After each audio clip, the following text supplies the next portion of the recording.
The only hook a good show ever needs is good storytelling. Ironic.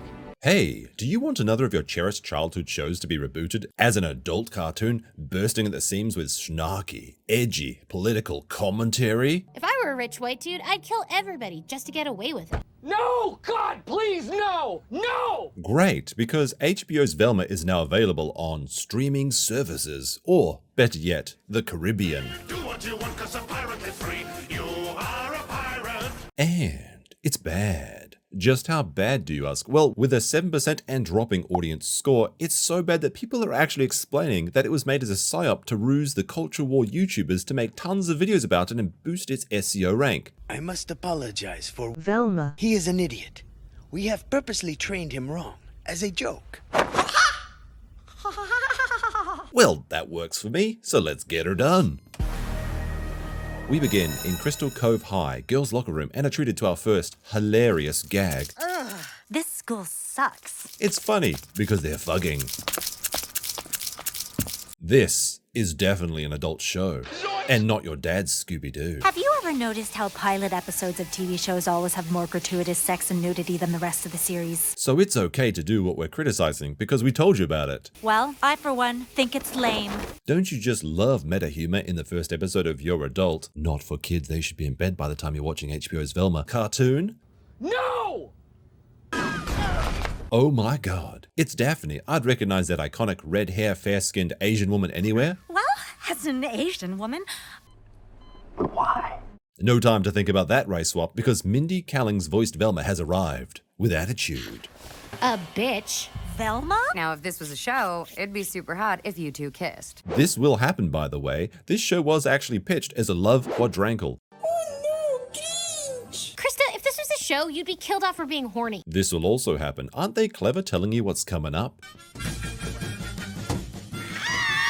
has no brain! Wow, this sums up my feelings on the writers and the show in its entirety.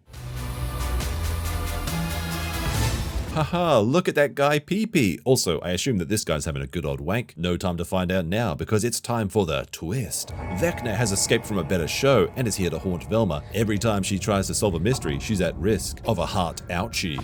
Oh god, here it comes. The big one. So Daphne's racially diverse two mums that adopted her show up to trigger me with their lack of trigger Down discipline. here. Peace. Unfortunately, we're not done here, Velma. You're a suspect in Brenda's murder. Now sit. Wow, what stakes. I'm a suspect? I thought lesbians were good at solving crimes. Well, they are good at examining carpet for DNA evidence, so that checks out. I could kill them all. Wow, settle down, Velma. That would be a hate crime. The only way we're gonna convince the sheriff you're innocent is if you help us find Brenda's actual murderer. Help you find Brenda's murderer? Why? Why would anyone ask a high schooler, and also the prime suspect in a murder, to help solve the case? This makes no sense whatsoever. We're not like the best detectives. Hey, watch where you're going, jerk. I have a disease where I can't recognize people who aren't hot. Seriously, who is this weirdo? Did your mom's like adopt another kid? People only think you murdered Brenda because you... We're voted most revengey in the school yearbook. I know. Oh, those yearbook guys have no idea what's coming to them. No. The showrunners need to quickly remind us that this is indeed a big boy show for adults on HBO.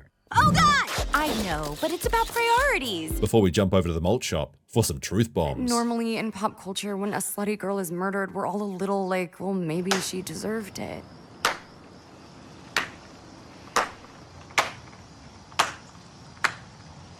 But that is what made Brenda so special. She was the rare slut that did not deserve to be murdered.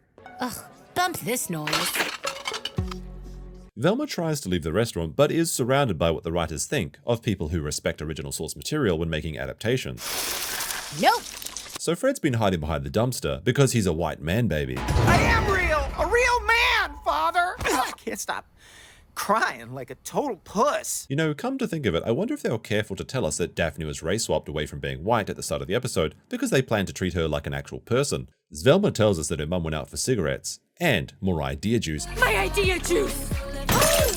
and never returned because she was an awful child, and all she left behind was a literal mystery box and a pair of glasses that Velma wears to keep her memory alive, which is exactly how prescription glasses don't work. Neatly wrapping up her backstory in time for race-swapped Shaggy to show up and tell us about his VMs. What the hell? You didn't answer my VMs voicemails, because I still don't know if you listened to my VMs voicemails, though I left you some other VM in my VMs. I left you 6 more VMs. Damn it, Norville. You're wasting my time. Why are they doing this? Who is this made for? What made them think that this was a good idea or funny at all? I think it has something to do with drugs, which I hate. Ooh, close one, lads. Imagine if they'd race-swapped Shaggy and kept the rest of his character exactly the same. This is not what I need right now. You were driving a little erratic. Okay. Just step out of the van, please. Punch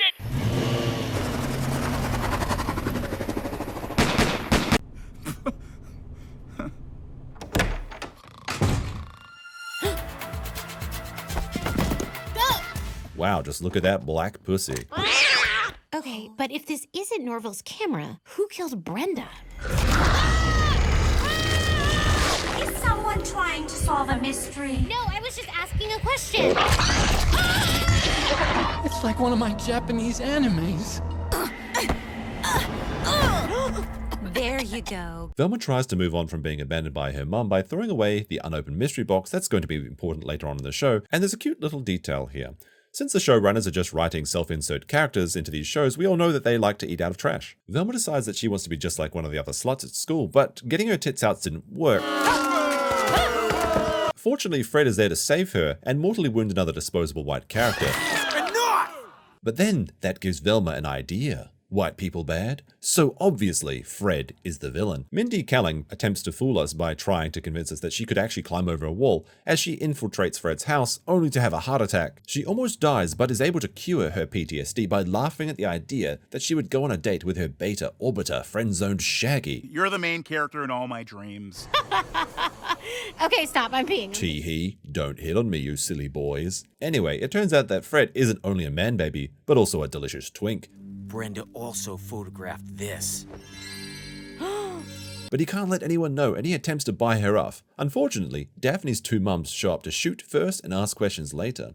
Oh, what the hell? I'm innocent. I'm too much of a puss to kill someone. As we begin to wrap up the final episode, the show tries to justify why Velma will have panic attacks whenever the show needs her to. The rules feel a bit muddy. Muddy? And the thing that they said would happen at the beginning happens. Krista, if this was a show, you'd be killed off for being horny. Oh God, Krista! And she also has no brain! This one was honestly very painful to watch, and I really just don't understand who this show is meant to appeal to. It really feels like they had an idea for a different show, but the network would only greenlight it if they pasted another franchise for name recognition over it. It feels mean-spirited, and I'm sure that some people are going to assume that I'm saying it's bad because I was offended or something, but that's just simply not the case. It's just boring, and I think the writers confused being nasty for being intelligent. But let me know what you think in the comments, and leave a like if you want to see my review of episode 2. Okay, thanks, bye. God's not real if